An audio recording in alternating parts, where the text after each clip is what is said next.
আসসালামু আলাইকুম। কৃষকের শখের খামার ইউটিউব চ্যানেলে আপনাদেরকে স্বাগতম।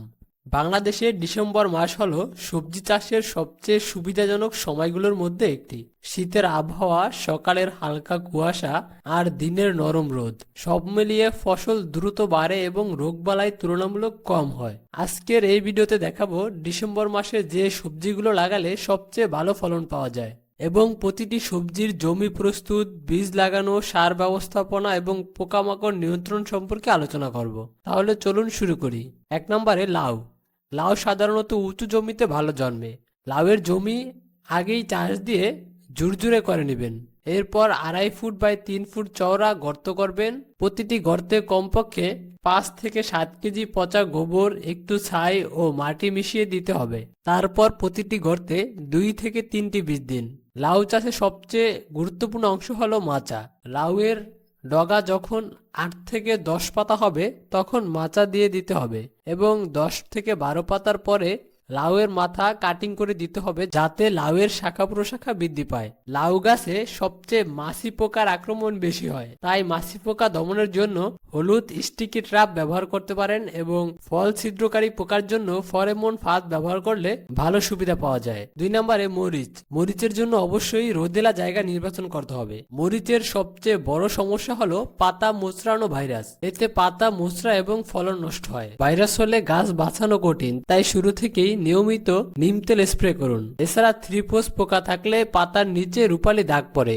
এই সময় সাবান পানি বা নিম তেল খুব ভালো কাজ করে। 3 নম্বরে বেগুন। এই সময়ে বেগুন চাষ করার উপযুক্ত সময়। 4 নম্বরে আলু। আলু চাষ করতে মাটি ঝুরঝুরে ও হালকা ঠান্ডা পরিবেশ দরকার, তাই ডিসেম্বর এই সময়টা আদর্শ সময়। 30 থেকে 40 গ্রাম ওজনের বীজ আলু ব্যবহার করুন। সারি থেকে সারির দূরত্ব হবে 60 সেন্টিমিটার এবং আলু থেকে আলুর দূরত্ব হবে 30 সেন্টিমিটার। রোপণের পর প্রথম দিকে খুব বেশি পানি দিবেন না, খুব বেশি পানি দিলে কন্দ পচে যায়। 5 নম্বরে সিম। উঁচু ও রোদযুক্ত জায়গায় সিম ভালো হয়। প্রতিটি গর্তে 2 থেকে 3টি সিম বীজ দিন। সিমের জন্য অবশ্যই উঁচু করে মাচা দিতে হবে।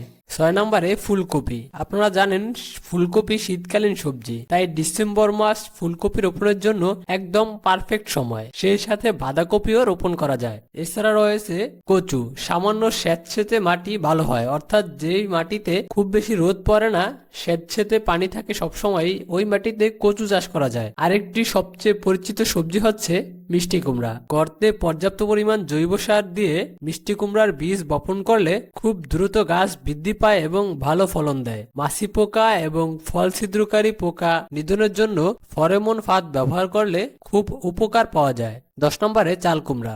11 নম্বরে করলা। শীতকালীন জাত বাছাই করে এই সময়ে করলা রোপণ করা যায়। 12 নম্বরে ওলকচু। 13 নম্বরে বরবটি। বরবটি চাষে মাচা দিলে ফলন ভালো হয়। এছাড়াও অনেক খাটো জাতের বরবটির জাত রয়েছে যেগুলোর মাচার প্রয়োজন হয় না। 14 নম্বরে শশা। শশা খুব দ্রুত বৃদ্ধি পায়। অবশ্যই এই সময়ে শশা চাষ করতে হলে আপনাকে শীতকালীন শশার জাতটি বাছাই করতে হবে। ডিসেম্বর মাস পেঁপে চাষের উপযুক্ত সময়। 2 মাস বয়সী চারা এই সময়ে জমিতে রোপণ করতে হবে। প্রতিটি গর্তে 5 থেকে 7 কেজি গোবর সার দিন। মোজাইক ভাইরাস হলে পাতা কুঁকড়ে যায়। আক্রান্ত পাতা তুলে ফেলুন এবং আগাছা রাখবেন না।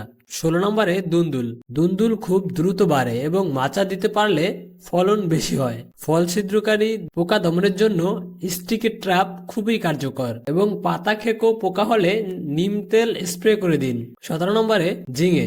ঝিঙে নরম ও জৈব সারযুক্ত মাটি পছন্দ করে। লাল শাক। লাল শাক চাষ খুবই সহজ। বীজ ছিটিয়ে হালকা মাটি দিয়ে ডেকে দিন। 25 থেকে 30 দিনের মধ্যেই শাক তুলতে পারবেন। অবশ্য মাঝে মাঝে কিছু উপরি সার প্রয়োগ করার প্রয়োজন হতে পারে। 18 নম্বরে খুবই মূল্যবান একটি সবজি ক্যাপসিকাম। ক্যাপসিকাম ঠান্ডা আবহাওয়ায় ভালো বাড়ে, তাই ডিসেম্বর মাস ক্যাপসিকাম চাষ করার জন্য উপযুক্ত সময়। এছাড়া রয়েছে পুঁই শাক, গাজর, কলমি শাক, পালং শাক এবং ডাঁটা শাক। দর্শক, এই ছিল ডিসেম্বর মাসে চাষ উপযুক্ত শাক ও সবজির পরিচিতি। ভিডিওটি ভালো লাগলে অবশ্যই চ্যানেলটি সাবস্ক্রাইব করে আমাদের সাথেই থাকবেন এবং কমেন্টে জানিয়ে দিবেন আপনি কোন সবজিটি রোপণ করছেন।